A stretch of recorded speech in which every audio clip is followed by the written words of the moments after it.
Ladies and gentlemen, dear friends, my name is Dang Xuong Hung. I'm the former consul of Vietnam in Geneva and the former Deputy Director of the Minister of Foreign Affairs in Vietnam. I would like to thank UN Watch for giving me the opportunity to inform the world about the absence of democracy and the human rights violations in Vietnam. This is the reason for which, since October 18th, 2013, I have broken with the Vietnamese Communist Party and the regime. I'm going to present my point of view, that of someone from within the regime, on what is happening in terms of human rights in Vietnam, and I will make some comments and observations in order to respond to the questions that I have asked myself for many years, namely, why isn't there democracy or human rights observance in Vietnam? What must we do to remedy the situation? A democratic regime requires two factors.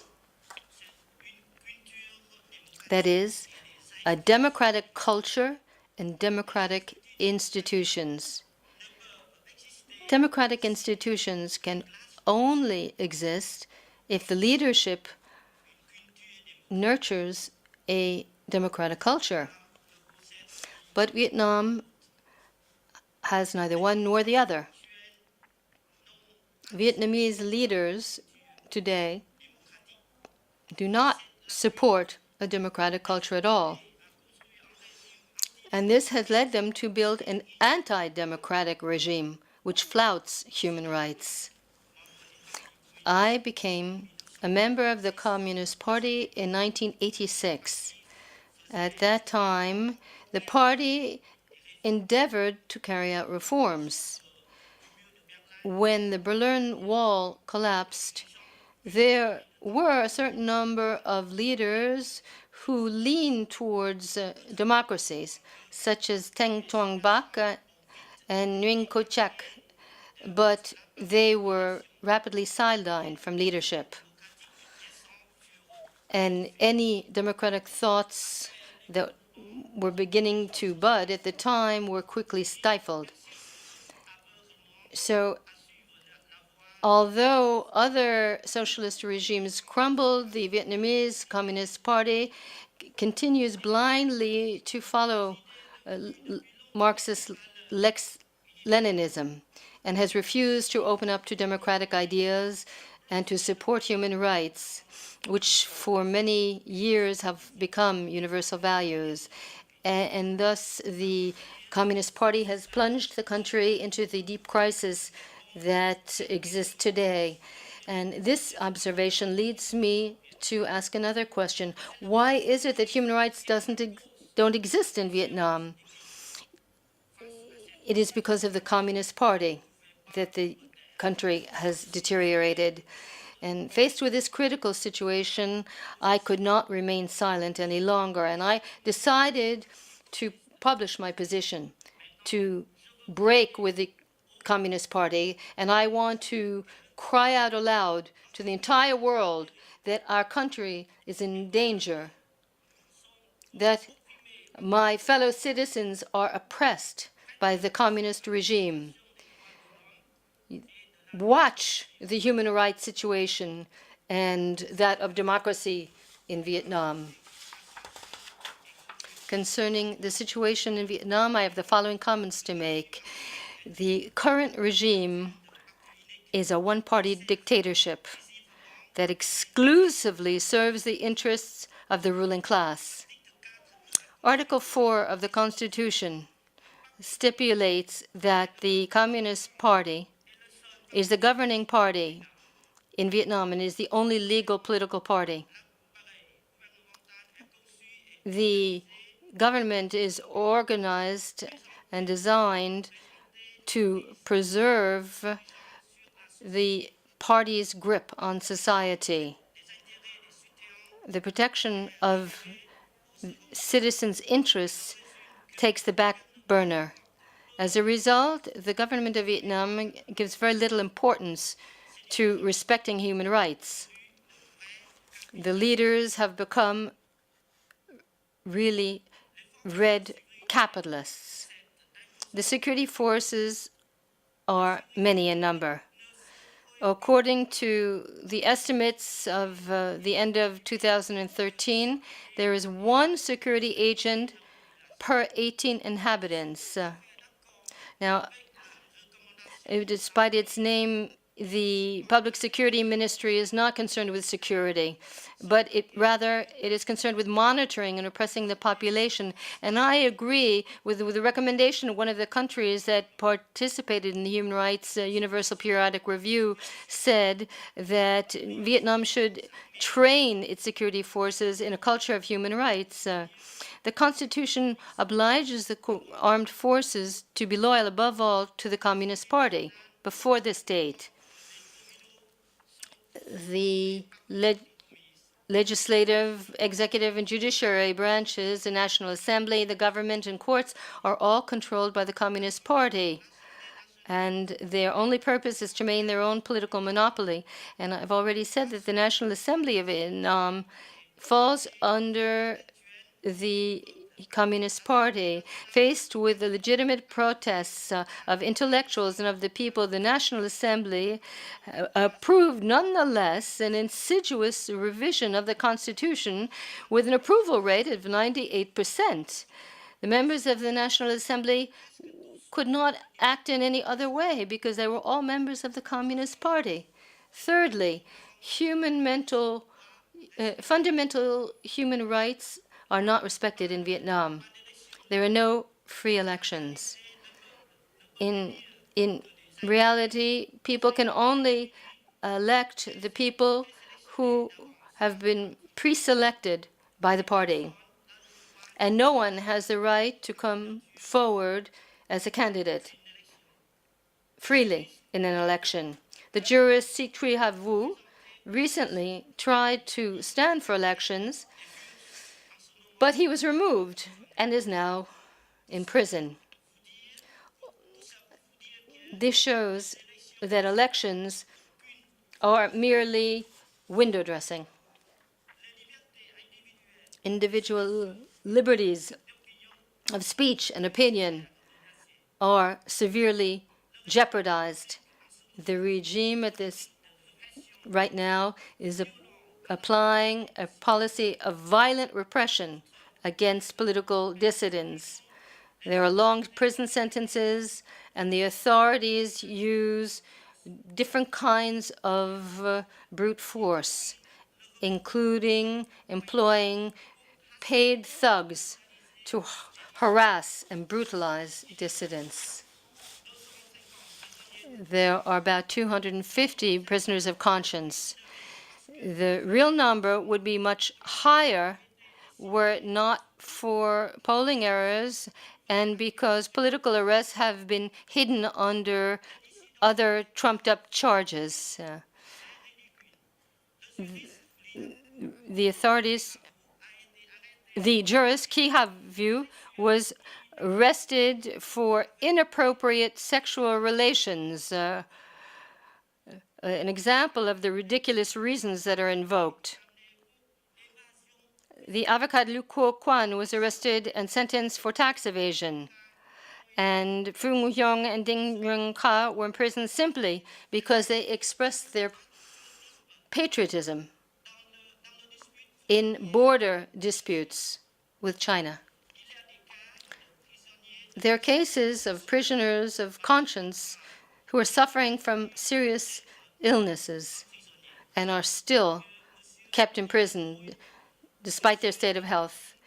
Mr. Bing Dung Hoi and Mr. Ding Dang Ding and the praetor, Mr. Ning Vang Lui. Mr. Ding Hui was Mr. Ding Dang Hui has cancer, which was declared during his imprisonment. And It was said that he could have been saved if the treatment began earlier. He is now dying.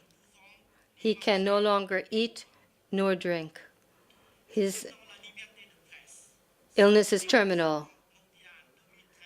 According to ranking of 2013 of Reporters Without Borders, Vietnam holds the 174th ranking out of 180 countries. Vietnamese leaders are afraid of the truth. They have stepped up repression. They have censored information and cracked down on internet through laws and firewalls and through piracy. 34 bloggers have been thrown into prison. No institution or organization can protect the interests of the people. The situation of the dispossessed of the land is dramatic. They have no protection, and they must fight all alone. With facing such distress, the authorities turn a blind eye. There are land expropriations by interest groups, and the authorities put down any protests, which is the case of Duan Van Huan and the peasants in Vang Guang. Corruption is skyrocketing. Vietnam is one of the most corrupt countries on the planet. There have been a number of different cases of corruption involving officials that have come to light. The Duong Ching Chung trial of the Vina Line companies led to links between the minister and a deputy minister of public security and with other officials of either higher ranking. The disastrous policy choices of Vietnamese leaders have precipitated the country into a general crisis, politically, economically, culturally, educationally, concerning its health system and its morality. Villainy displaces goodness in Vietnamese society.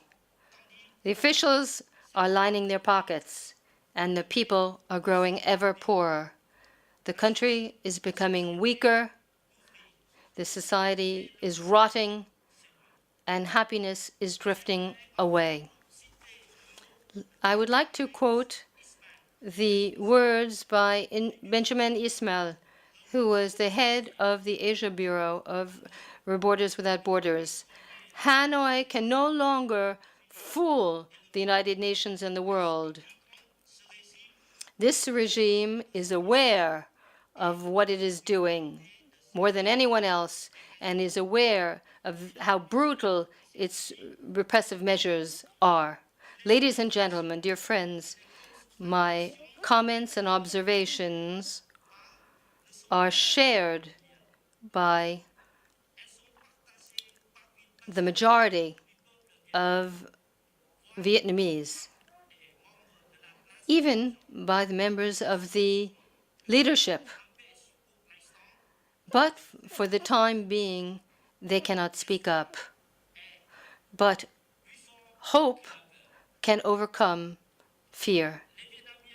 The Vietnamese wish to live under a civilized and wholesome political regime where human rights and civil rights are respected and guaranteed. My desire, my burning desire, is to see the current government start to care about the future of the nation. Vietnam should follow the example of Burma and begin to build a pluralist democracy in a spirit of reconciliation and national harmony. In order to make this aspiration come true, tireless and growing efforts are required to fight for democracy and human rights in Vietnam. And solidarity and support by the international community is required. The reviews of human rights by the United Nations, like the UPR that has just taken place, and international conferences like those of today, will certainly have a beneficial effect on the Vietnamese government. The most recent signs that I've seen suggest that the authorities are beginning to understand that gone are the days when totalitarian regimes can allow themselves to repress men and women with impunity, people whose only crime is to dare to express their views. I would like to sincerely thank UN Watch for having allowed me to express my views, and I thank you all for your kind attention.